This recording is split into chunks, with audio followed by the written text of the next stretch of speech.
Hey, I am Nana Oduro, and this is how I create. Welcome to This Is How We Create, a show that digs deeper into the creative life of contemporary artists of color. Discover what feeds their creativity and how they found or are finding their artistic voice. Through these intimate and candid conversations, you'll gain insights into the lives of creative professionals of color that are hard to find anywhere else. Welcome back to This Is How We Create. My name is Martine Severin, your host. Today, we're joined by Nana Frimpong Oduro, who is a remarkable visual artist whose work captures the profound depths of human emotion. Nana Frimpong Oduro is based in Accra, Ghana. He discovered photography during a period of personal struggle, finding that the camera became his gateway to light and healing. His journey began formally in 2019 when an anonymous admirer of his Instagram gifted him his first camera. Oduro's photographs delve into the complexity of human experience, exploring love, sadness, addiction, and internal conflict. His images aren't just photographs, they're visual poems speaking to our shared emotional landscape.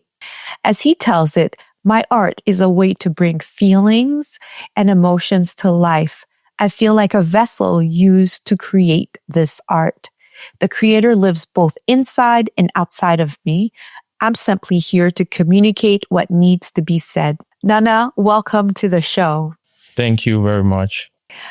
Nana, I think I first discovered your work, I think it was a few years ago. And I have to say, I was a little bit dumbstruck. I was like, whoa, what? And so when we thought about creating This Is How We Create, I definitely had you on my list of people to reach out to. And I'm so glad you're finally here. I'm so glad to be finally here too. So Nana, can you share with us some of your childhood memories that feature early exposures to art and creativity and how that might have influenced your journey into the creative field? So early in my childhood, I think when I gained consciousness as a human being, as a child, the first thing that I really fell in love with was the paintings that I see around.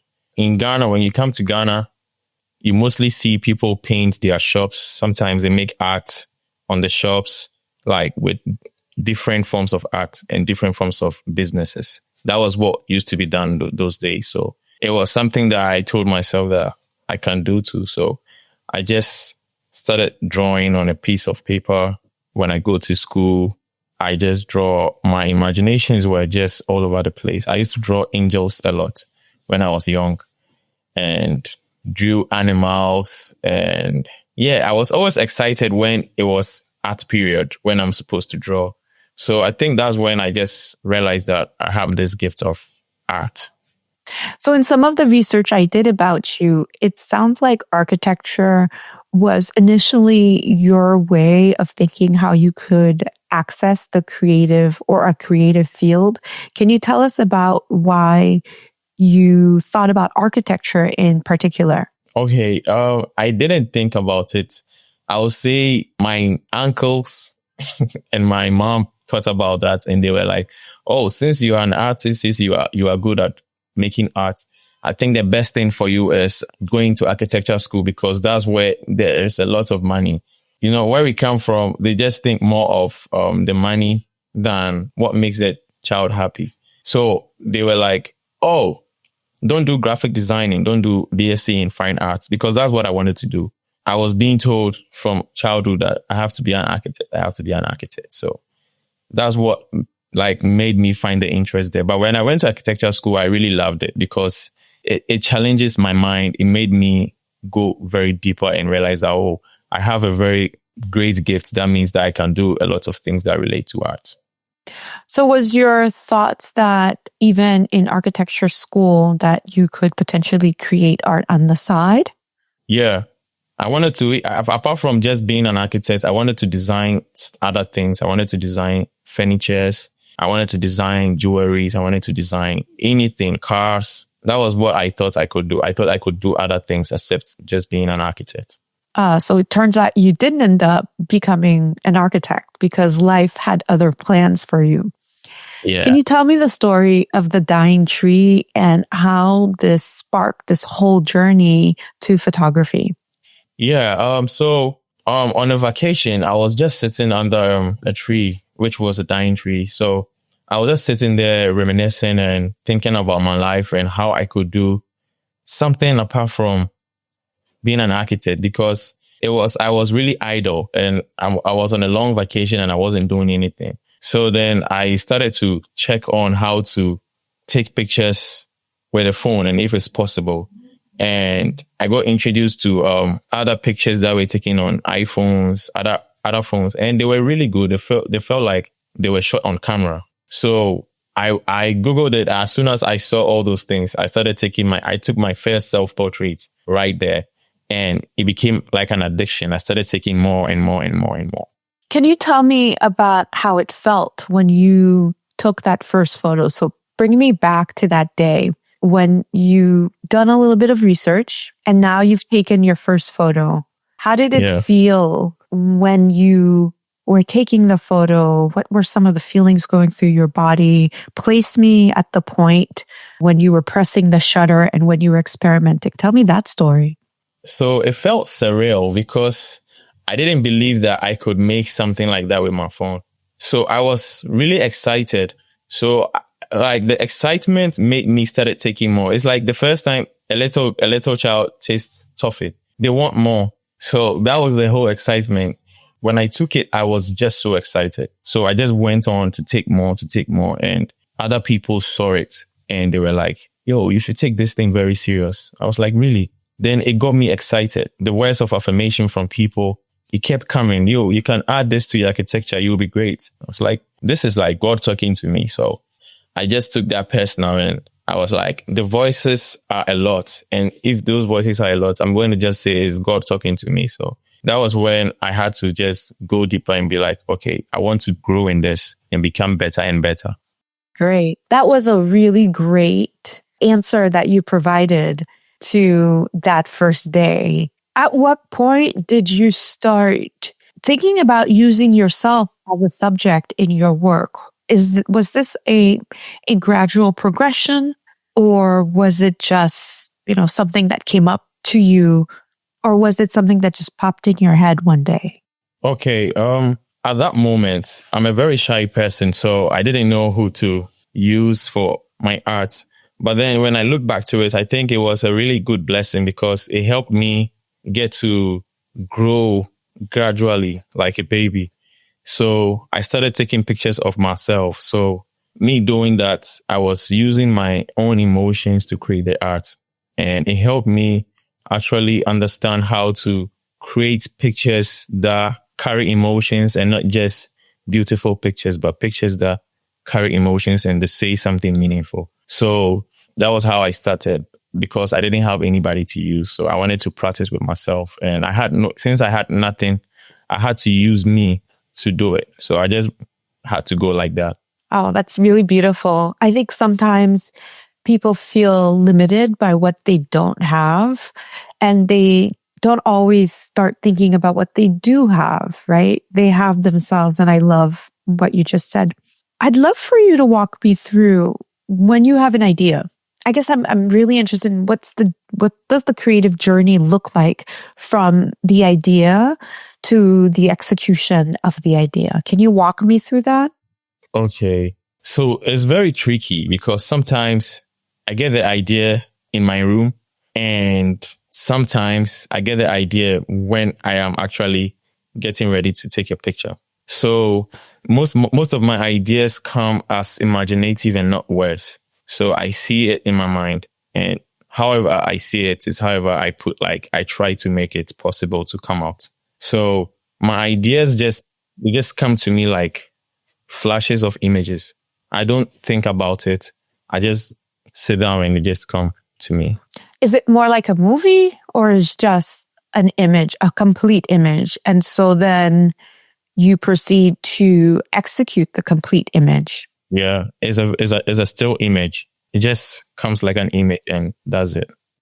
From the original idea to the finished concept to finishing making that image, how far are you usually off of that idea that's originally in your mind to getting the image? Most times I am very far from it. So I delete the whole picture. Most times it's very, very far from what I want. And I just be like, I don't want this picture anymore. And the ones that really get close to it, that are really 100% what I see in my mind, they are the pictures that I don't plan, I don't think about. When I'm on site and I'm shooting images, the images that come to my mind, I get it 100%, the same thing in my mind, and they work out for me. But Nana, I think, we're chatting about this and it sounds really simple, but it's not, because a lot of times you are duplicating yourself in a lot of different positions. And as such, there are a lot of times that you just have to keep taking photos. You have to be mindful of the sun, how it's shifting, shadows. And it's this is not a simple thing at all.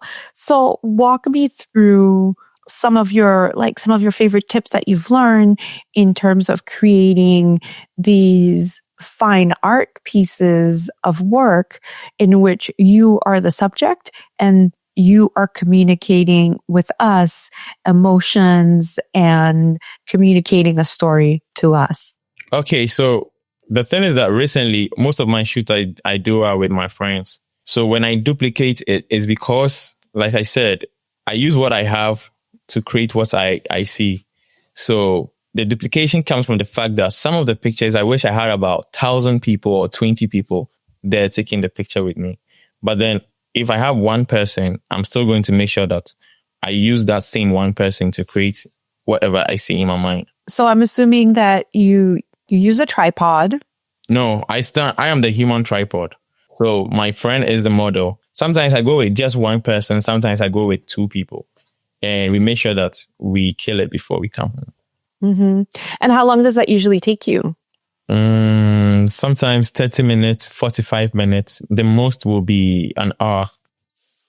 So from the first time that you started your photography journey and your journey of creating, you've gotten quite a few accolades. You've had a few exhibitions of your work. And most recently in 2020, you became an Adobe Rising Star. Can you tell me about some of the things that you've learned along the way and some of the skills that you've had to acquire in order to keep creating these images that you see in your head? One thing I can say is that never give up. That is one thing I learned from this, because when I started it, I thought this was not going anywhere. The first time I got a text from Adobe, that day I was planning on deleting my Instagram. Yeah. So the first time I got a text from Adobe, that was the same day I was planning on deleting my Instagram the next day.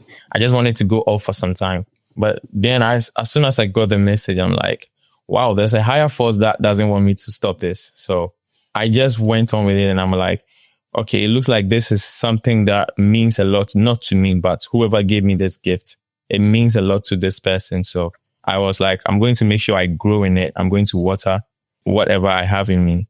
And so every day I was looking forward to seeing how I can make it better. And I had to learn how to use Photoshop and everything. So learning Photoshop really helped me bring my ideas to life. Takes time to learn Photoshop, that's for sure. Yeah. I still can't believe you don't use a tripod. Do you use a timer? You just really press the button? Yeah, I just press the button. I don't use a tripod. Oh my gosh, you're like, let's talk about light and toning. You have a very interesting love of using the sun. You use light in a very lovely way. It feels painterly the way you use light. And then your shadows are so stark. But then at the same time, your greens are just a really lovely, deep and warm green. How did it come to finding your style in terms of the way that you tone your image and how you could evoke that feeling or the feelings that you want to evoke in your image? Okay. So I think it came from experimenting, but one thing that makes it look very like a painting is that I am always constantly looking at paintings. on wiki art. So I am always looking at painting. So I think that I like how when the Renaissance paint with shadows and light, how they use the light and the shadows.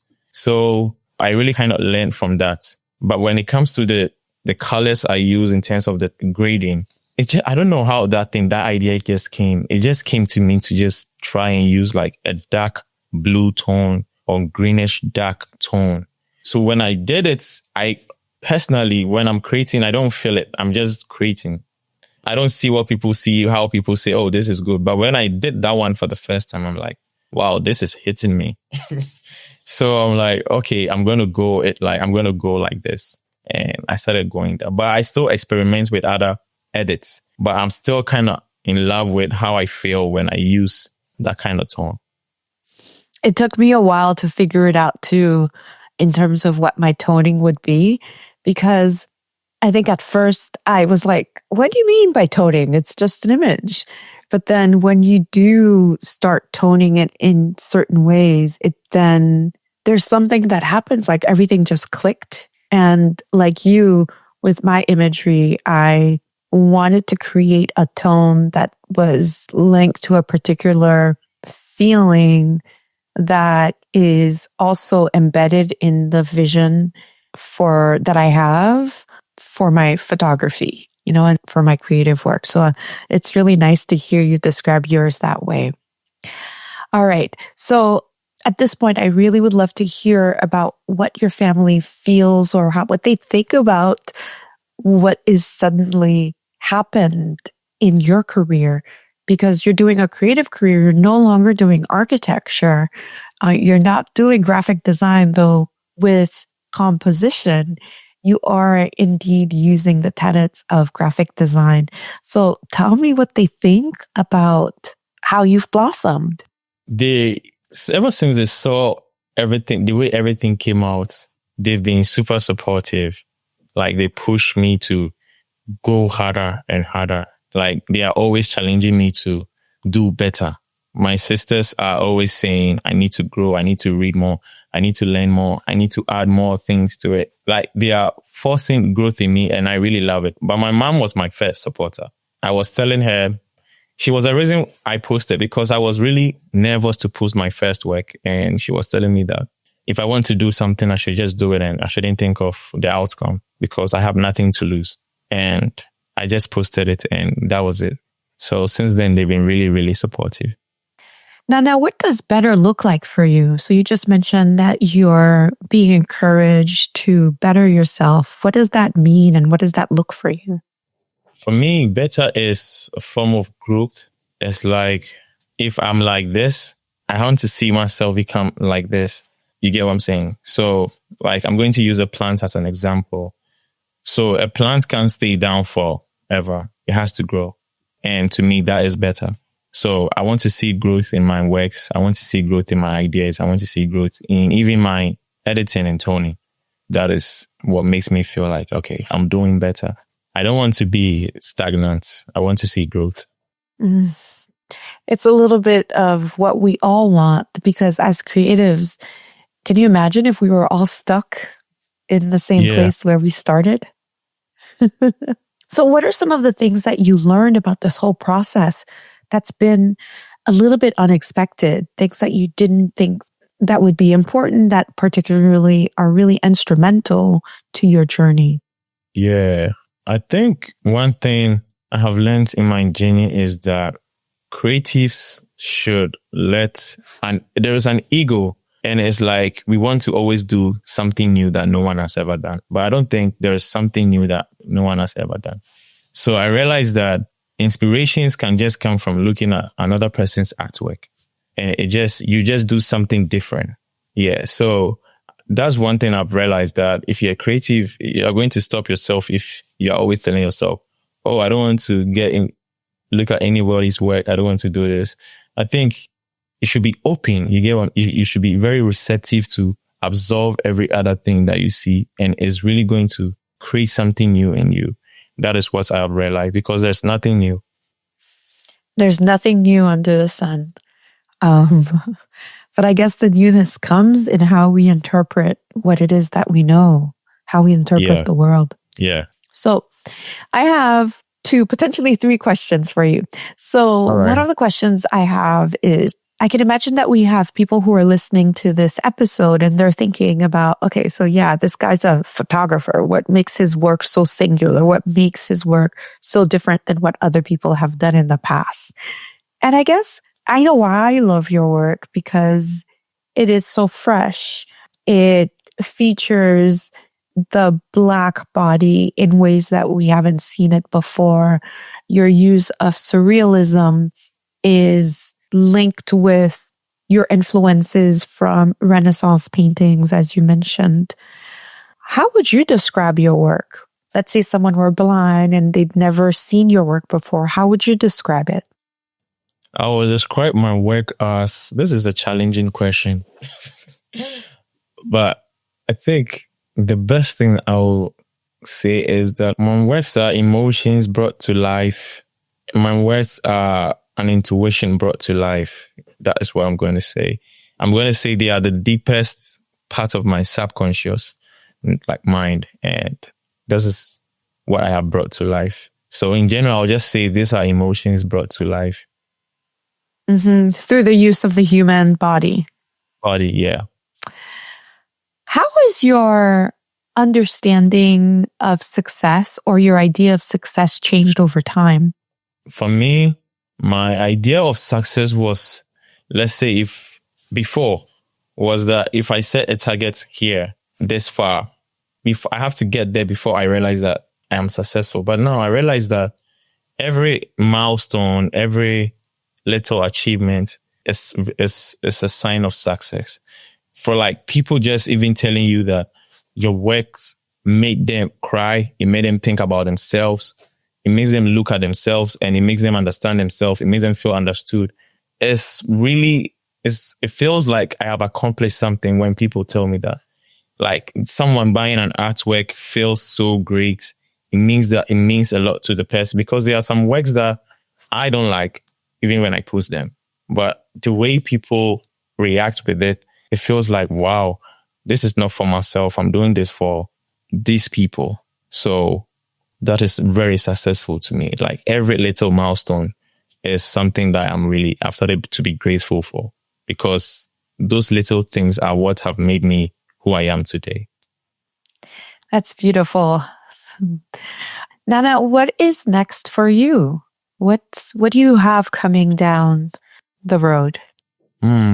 Right now, I'm planning on doing more exhibitions like outside Ghana. So I'm looking forward to working with more galleries. I want to create another cover art for an artist. I don't know if you know Black Odyssey. No. Yeah, so you should check him out on on Spotify or Apple Music. So I made his first cover art for him. That was my first time doing a cover art for an artist in the US. So it's something that I would really love to, because I think art and music go hand in hand. So I like to do more cover art for artists and explore more with my arts, because I think there's more I can do with it. I can't wait to take a look to see the cover art that you created, and perhaps we can use that cover art for your episode when we start promoting it. Well, Nana, thank you so much for joining us. I really enjoyed our conversation, and thank you for your patience because we had to reschedule. Oh, thank you too for giving me this opportunity to share my story with people. Hi there. I have a quick favor to ask you before you go. If you're loving the show, would you mind taking a quick second to leave us a 5-star review on your favorite go-to podcast app? Here's the thing. Those reviews are like magic fairy dust. They help other creatives of color discover our show and tap into their own artistic superpowers. While you're at it, why not subscribe to our Substack newsletter, Creative Matters? Creative Matters is like a weekly dose of inspiration delivered straight to your inbox.